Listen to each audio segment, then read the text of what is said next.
What's up, creators? It's your boy Mad Mike, and on today's episode I'm back wrenching on the 1985 Pontiac Fiero Ferrari Kitcar. We finally got the brakes to work, or did we? Stay tuned and check it out.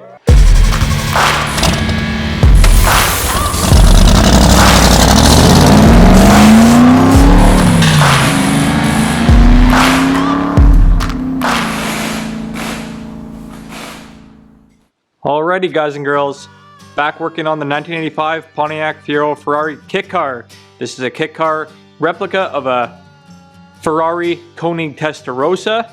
Last episode we were just trying to get the brakes to work, specifically the driver's side rear. The caliper was seized up. I tried swapping out the caliper, brake pads. We tried to bleed the brakes with no avail. We weren't getting any brake fluid coming out of the caliper, so we weren't able to bleed the brakes. So the brake caliper essentially just wasn't working. All the other three brakes were working fine. We were able to bleed those no problem. So I went running around town on the weekend. I bought a couple new tools. Specifically, I picked up, for the Fieros, I picked up this bubble flare toolkit. As you can see there, this was only 12 bucks. 12 bucks for this. I was gonna get one that was 40 bucks, but I walked around the store, which is Princess Auto here in Canada. It's kind of like your Harbor and Freight. And yeah, the original tool was 45 bucks. Kept walking around the store and I saw that bubble flare toolkit, the same one, for 12 bucks. So I picked up that flare toolkit, and I also went out, grabbed some fittings, which were super hard to find. I think they're like a M10 by 1.0 or something like that. And I spent 75 bucks on this big roll of copper here because I was gonna rebend up the lines for the rear. Now, the issue that I had was, I'll show you on this other brake line that I bought. So thanks to all my subscribers and people that just watched the last video. They were able to comment below and let me know what the potential issue could have been, and they were right. Guess what it is? Can you guess? Huh? Can you guess? You're right. It was this rubber hose line here. So if you check it out, on the rear calipers, same with the front calipers, you have this flex hose, and I have two here. This is off an old one. This is the one that was actually on the car. But on the inside of this line, over time this will swell and compress and basically block off any fluid from coming out. So this was the culprit. Once I removed this and bought a brand new hose, the next issue that I had was removing this fitting that connects to the hose. So as you can see underneath here, that's where the fitting goes into. This is another line that I bought, so don't look at this and be like, wow, that's in really good shape. I bought this line trying to make it work, but it was 5 feet and I actually need 6 feet. So it was too short and it was too close to the exhaust. I had it all bent up, was gonna work good. But my issue that I had was when I spun off this fitting, off of this part here, another little tip, because it was all seized on, so I couldn't get that off without spinning my hose and breaking my hose, and I couldn't for the life of me get that fitting out.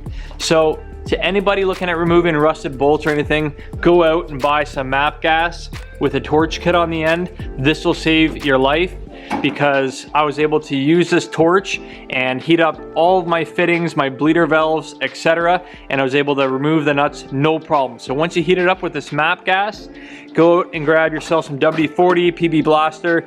In my case, I think this is the best stuff on the market. It's called fluid film.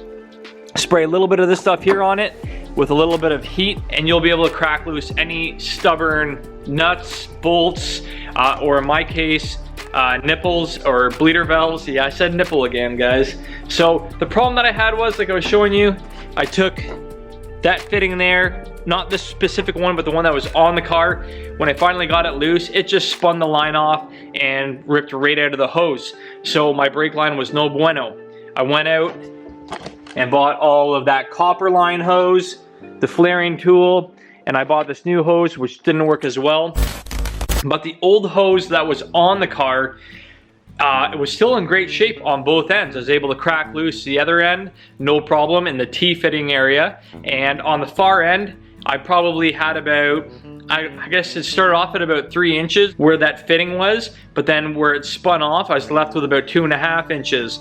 So I grabbed my flaring tool, I put a new fitting on the end, and I reflared it. And what do you know? I was able to reuse that line that I originally spun the fitting off of the stock line. So we installed the stock line with the new fitting after flaring the end with a bubble flare.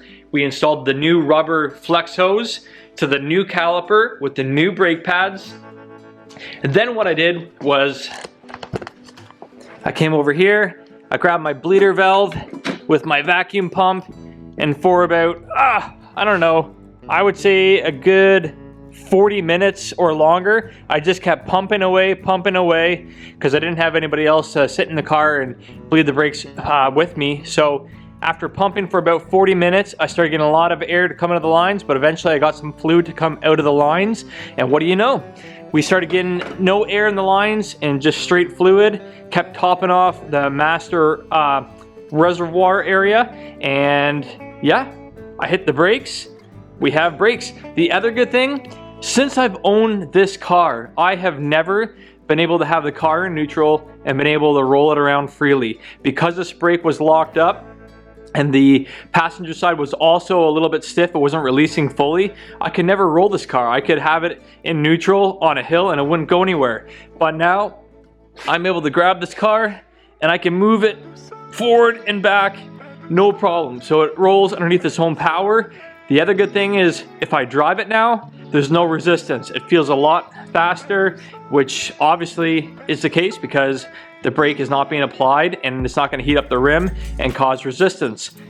Long story short, I think we have brakes. Let's open up the garage door, pull the car outside, hit the brakes, and see if it stops.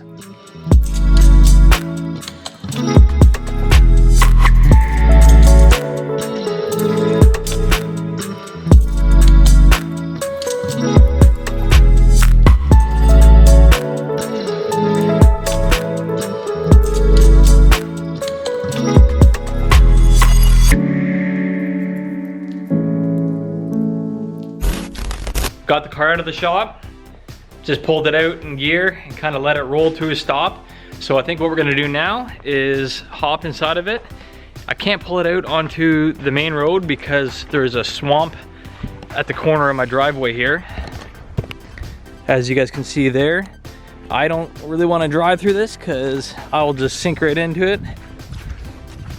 And yeah, the last thing I want to do is get stuck in this mud and rip off the front bumper or do some damage to the car. Not only that, but I'm still missing my inner wheel wells, so I'm just gonna be flinging mud up through these scoops and all onto the car. But the car is outside, so I think what I'm gonna do now is set the camera up on the tripod and just move back as far as I can. We'll put it in gear, move forward, and see if we can stop this car.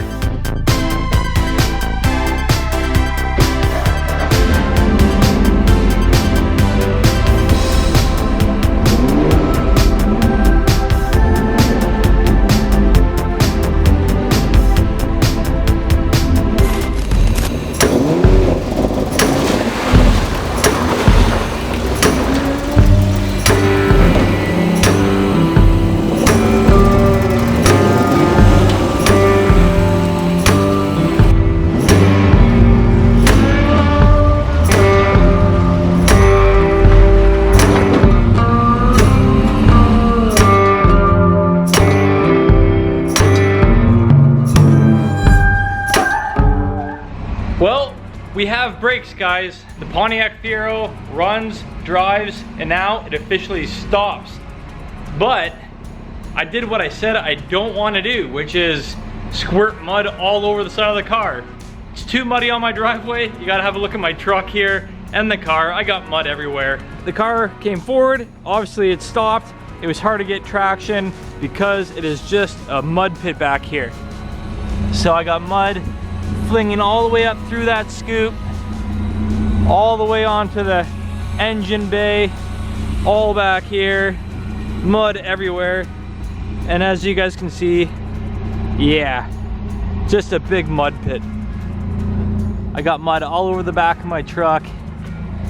That is no bueno. So I might try pulling over onto the dry stuff a little bit more and try the brakes just one last time. So let's give that a go. I'm gonna have to wash this thing because I got mud everywhere. Even with my window down, some mud was shooting on the inside. All right, let's try this again, see if we can get some better traction.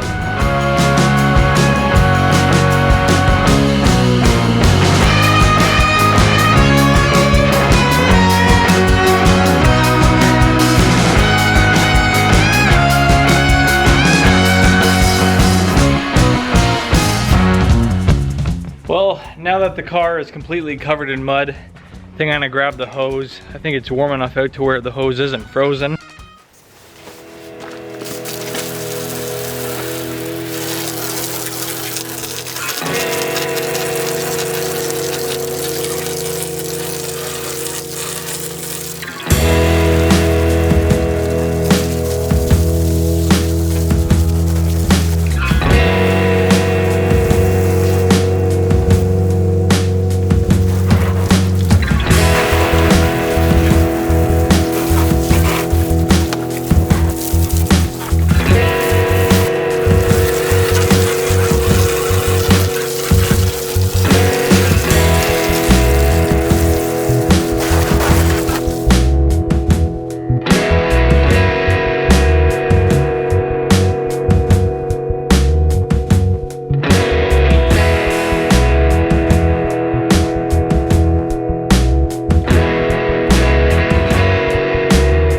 Well, guys and girls, we finally got the car to run, drive, and most importantly, stop.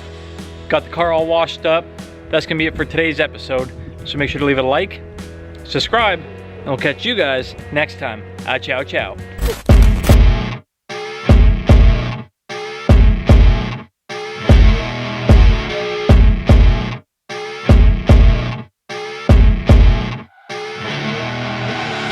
I see her rolling up, Uber black cat.